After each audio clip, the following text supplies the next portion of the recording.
Out with us, Rock Minuch, Jimmy B. Jacks, got you covered for the next almost hour and a half as we're out here at Casino, Arizona.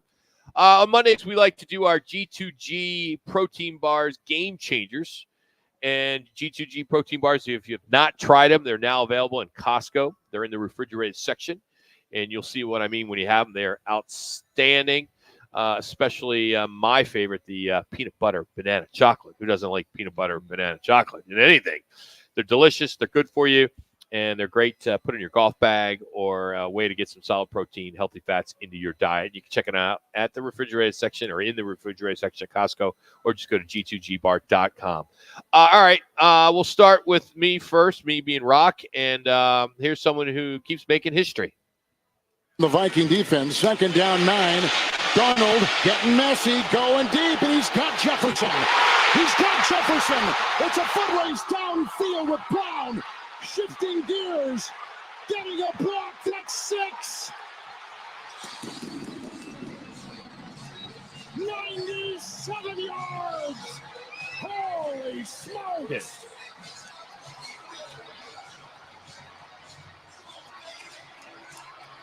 That's Justin Jefferson, who continues to do things that a lot of football players have never done. Unfortunately, he did exit the third quarter. He got hurt there, but he finished with 133 yards receiving. It was his 30th 100-yard game that tied him with Hall of Famer Randy Moss for the most in 5 seasons. And Jefferson has 15 more games to go. He's missed 7 games last year with a hamstring. Right. He has tied Hall of Famer Lance Allworth with 125 receiving yard games in 5 seasons. He has 15 games left in his 5th season to get that mark. He's also the 3rd fastest for 400 receptions. He's the 3rd youngest to 400. He's the youngest player to reach 6,000 yards, and he's tied with Allworth with the fastest 600 yards. He is averaging 98.2 yards per game for his career. Those are big numbers. Huge numbers. He may go down as the best receiver of all time. Good. If he keeps that up. Yeah. The numbers are so huge. He'd have a long way. He hasn't had that. He didn't have Joe Montana. No. He's been doing it with less. Yeah, he's had 3 different games. You look at the guys he's had so far. Now he's got Sam Darnold. Right. Who's fit well in that system. Yeah, Kirk Cousins, who he fit well.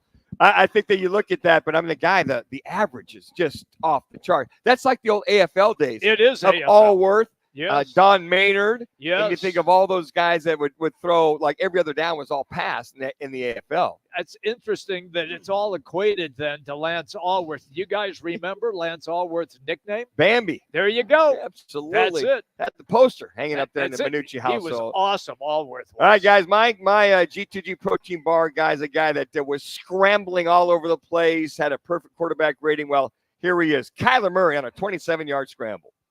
Scheme typically for Arkansas football over the years. Here's Murray climbing the pocket, getting away, and he's got some space. Ooh, nearly took a huge hit from Cam Curl, ducked down to the 32-yard line, a 27-yard.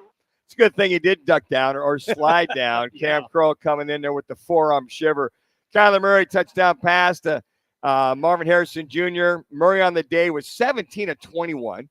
266 yards, 3 TD passes, 2 of those to MHJ. 12.7 yards per average, folks. 59 yards rushing for 11.8 yards per carry. Perfect passer rating. He had a couple of G2G protein bars, I'm sure. And just looked the part as far as running, throwing, keeping his eyes up, taking care of the football. No interceptions, and only had the 1 sack. So my guy is G2G protein bar, player of the game, Kyler Murray. Makes perfect sense. I'm going to go like Rock did. Rock went with a little history-making play with Justin Jefferson. Mine is also in the history books. It is Major League Baseball. It is the game between the San Diego Padres and the San Francisco Giants. And last night, history was made. Heliot Ramos hits a home run to right field, and it lands in McCovey Cove. And you're going, well, people have hit home runs into McCovey Cove. No, he's a right-handed hitter.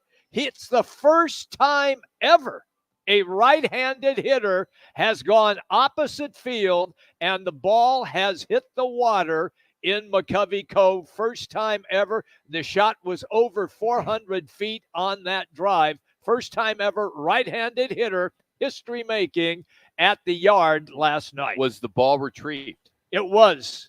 Yep, there was a guy out there with his kayak and picked it up. So what a great ballpark. Yeah, I know that was fun. Oh, it's a beautiful. That's ballpark. a strong individual to go opposite field, 400 feet. Yeah, I think of guys that could do it are feeling like Judge could do it.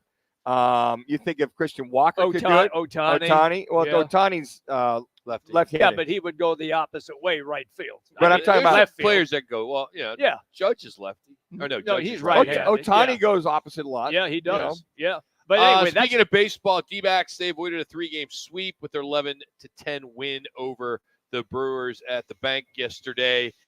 Suarez, man, I don't know. If he wasn't on this team would be 20 games out. They currently sit 1.5 games behind San Diego for the top National League wildcard spot. They got the Rockies this week. Then they head to Milwaukee for a 4-game set. This could be the season this week. Guys, I'm they telling may not you, even make the playoffs. They've lost 5 out of the last 9, and where they struggled is starting pitching. I mean, their hitting has got to step up. Milwaukee has lit them up. I mean, but think of it. Ever since you go back 5 of the last 9 games, their starting rotations barely made it out of the 4th inning. The other thing too is, and we talked about this last week, Jimmy, in reference to their starting rotation throwing a lot of pitches early on. So you're right, Rock. These next 13 games, you only got 1 day off. These next 13 games against the Brew Crew, you got 4 of them. You got the 3 of the Rockies, the Brew Crew, the Giants, the Padres. Got 1 day off. That's it. And this starting rotation has got to step up because you don't know how long these bats can stay hot. We talked about this when we were discussing the Diamondbacks and their struggles with their pitching, and guys were getting to the 4th inning, Manuch, and you referenced the fact they had already thrown 98 to 104 pitches, and they were already in the 4th inning. And look at Nelly, look at Font. Yeah, Font can't make it out of the second inning. Yeah, on Saturday. 3. I mean, it's the worst time for a staff to start faltering. So there you have it. D-backs again. Rockies, they'll pay a visit to and have that clash starting today.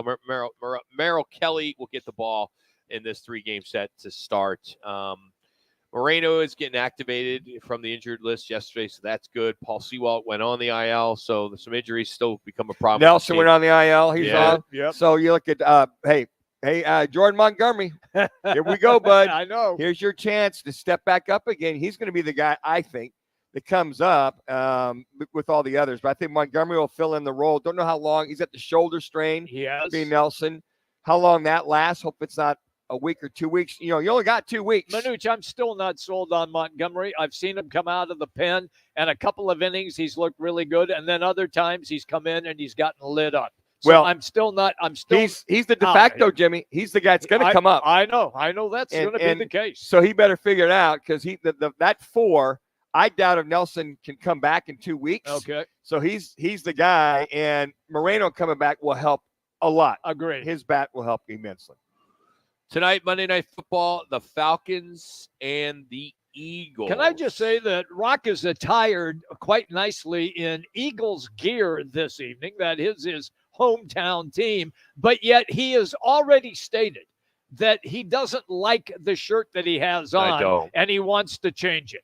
Well, I was. Why don't you like it? It looks good on you. I'll be honest with you. I don't like the Eagles colors. Green and white? Yeah, when they changed to this color. Oh, if you remember, it was more of a lighter. It was a lighter green. Yes, One. it was. That was old school. That was the green I liked. Okay. They went with this freaking puke green, and and I'm like, and I like the black when they went with black. But I'm just not a big fan of. You don't have to like your team's colors, right? Okay, I just don't. And it's like I have a lot of cool T-shirts because they're the old school, right? But the new stuff, man, I put this on. I'm like, man, it's just not working. Not working for me. So you saved it for us. Thanks a lot.